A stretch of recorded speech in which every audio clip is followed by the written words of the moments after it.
Celebrating 30 years of phenomenal trend forecasting, 5 times a week, Monday through Friday. Here's Gerald Celente with today's trends in the news. Hi, this is Gerald Celente. It's Friday, July 17th, 2015, and here are some of today's trends in the news. Well, for gold, it could be Friday the 13th because gold's down almost $13 and at a 5-year low. Not looking good. But again, what is the downside risk? I'd say tops another $100. The upside risk, I still see way over 2,000. The world is in financial turmoil, and I don't see it getting any better. Because Greece faces another stiff banking bill. To save its banks, Greece may need to let them go. Doing so would help the economy, but would hand control to Eurozone leaders. Wall Street Journal. No, not the world's socialist website. They've lost their sovereignty, as have all nations that are a member of the Euro group.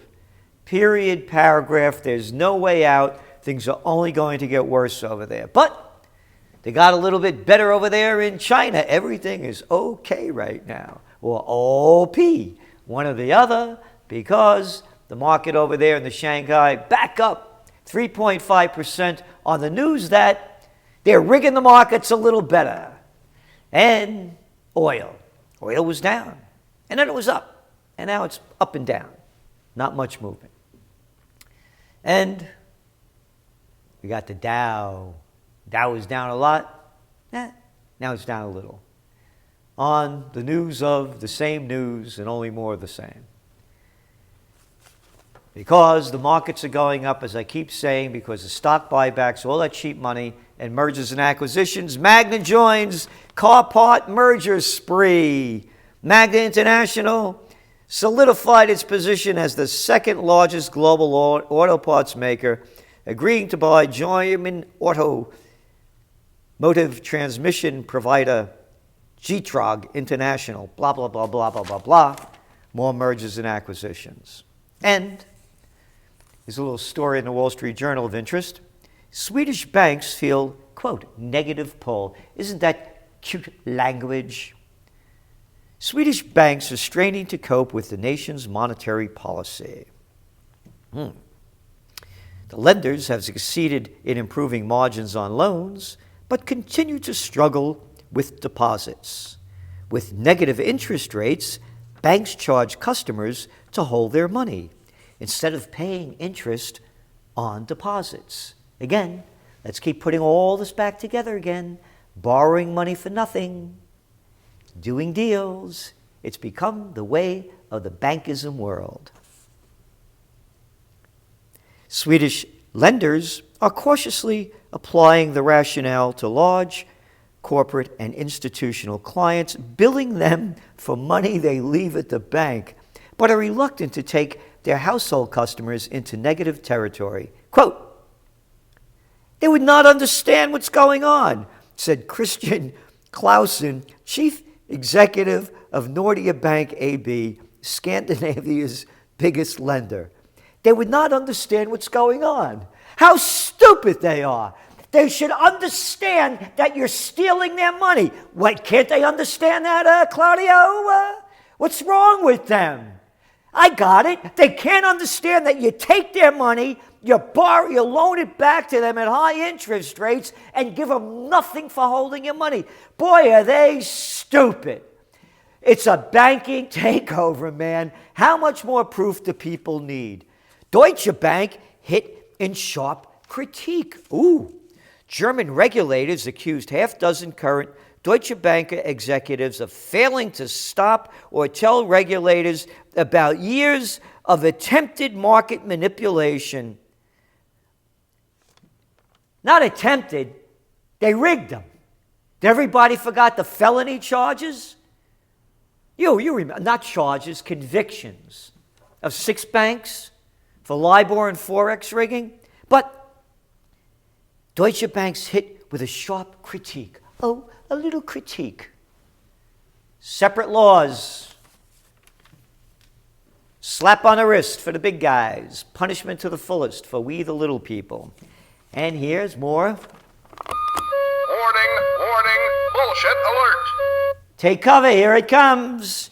SEC cranks up investigation into fund firms' fees. United States security regulators are examining whether mutual fund managers are dipping more deeply than allowed into their investors' money to compensate the brokerages that distribute their products, according to people familiar with the matter. Yeah, the matter of fact is nothing will happen from any of this. They'll pay fines when they're caught. But here's the deal. Video of police shooting of unarmed man renews familiar questions.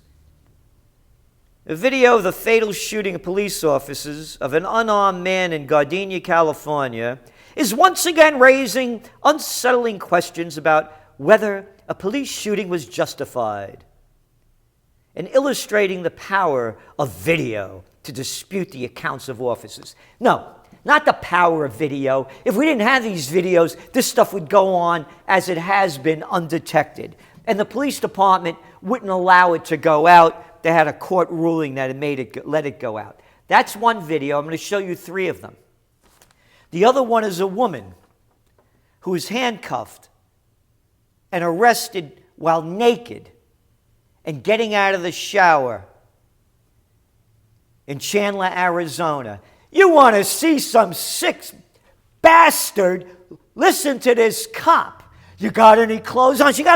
Don't you have any other clothes on other than the towel? Boy, what a freak this guy is, and no charges against him. Hey, but those banks, man, they get away with murder. They murder people. They rob them of everything and destroy them of their lives.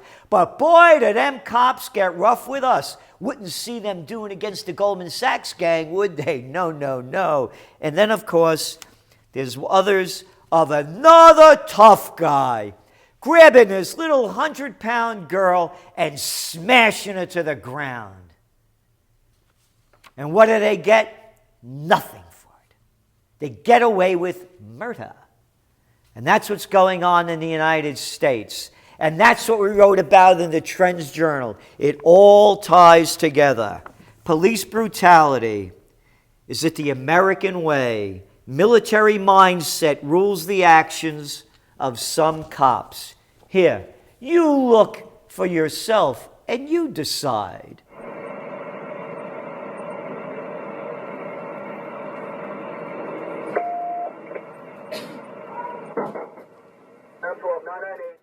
No, you will not. No, you will not. I'm not doing anything. I didn't want to touch him. Don't touch me. Don't touch me. What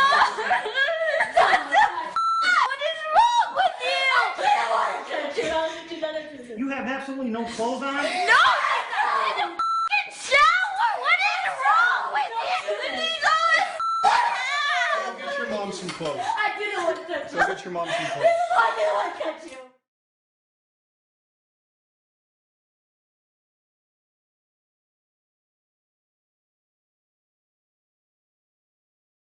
And speaking of murdering sick people, some crazy guy in Tennessee, born in Kuwait, slaughtered 4 Marines. Now,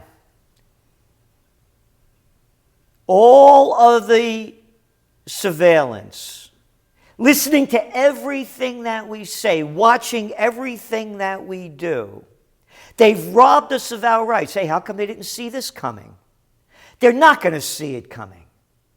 You cannot stop violence and sick people by laws and robbing people of their rights. Does anybody get it? Hey, they couldn't stop the guy from jumping over the White House fence. Did everybody forget that one? Or that drone, remember that? But yet they will keep robbing us of our rights and ruining our lives. Here's a story from another sick cat that helped destroy this nation.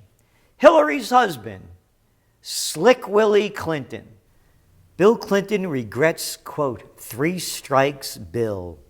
Speaking to a civil rights group, he said, quote, I signed a bill that made the problems worse, and I want to admit it. Oh, great. I put 100,000 more police officers on the street, but locked up minor actors way too long. Isn't that a nice word? Hey, coming from an actor, why not? Actors? How about innocent people? How about people that did nothing compared to the slaughter that the United States is committing around the world and its allies? How about what the banks are doing? He signed a bill into action in 1994 that included 3 strikes rule that meant anyone convicted of a serious violent crime who had 2 or more prior convictions, including drug crimes, was given a life sentence. 48% of the people in the U.S. prisons now, drug offenders. Yeah.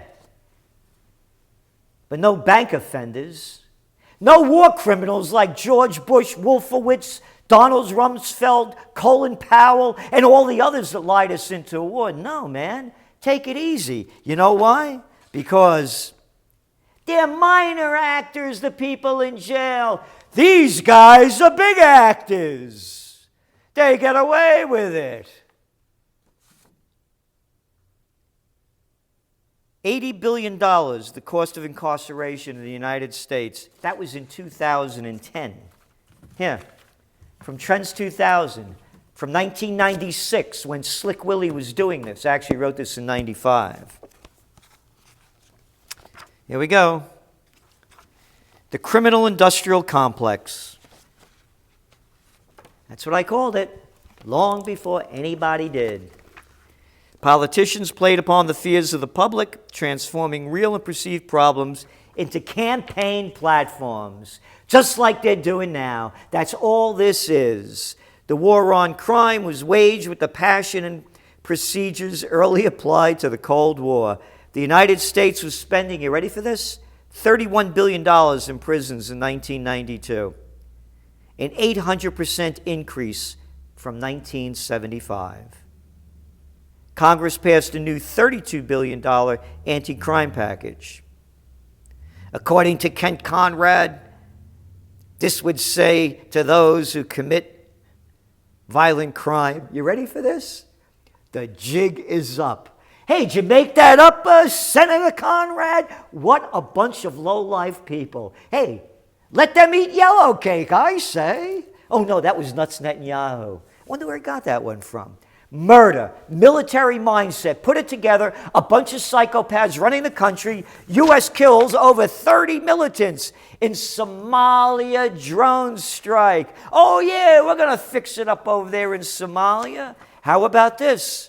Iraq conflict leaves nearly 15,000 civilians dead over the last 16 months. When is enough enough? Retired U.S. general, drones cause more damage than good. That's right. This is according to President Obama's former top military intelligence official, General Michael Flynn. He said, when you drop a bomb from a drone, you're going to cause more damage than you are going to cause good. Asked by Al Jazeera, if drone strikes create more terrorists than they kill, Flynn said, I don't disagree with that. Adding, I think it's an overreaching strategy. It's a failed strategy. What we have in this is continued investment in a conflict. The more weapons we give, the more bombs we drop, that just fuels the conflict. Some of that has to be done, but I'm looking for other solutions. Yeah, we have one. Occupy peace. He also says going into Iraq, definitely, it was a strategic mistake. Sorry, Mr. Flynn. It was more than a strategic mistake. It was a moral mistake. It's a crime against humanity. Can anybody get that? Stop the slaughter. Look what's going on in this country. Look what's going on over there in Spain. They rob the people of all their rights to even protest. Hey, good thing Franco's not in power, huh? Look what the police are doing all over the world. This thing is exploding. We need peace. With peace comes prosperity. And that's why we'll keep occupying peace as much as we can.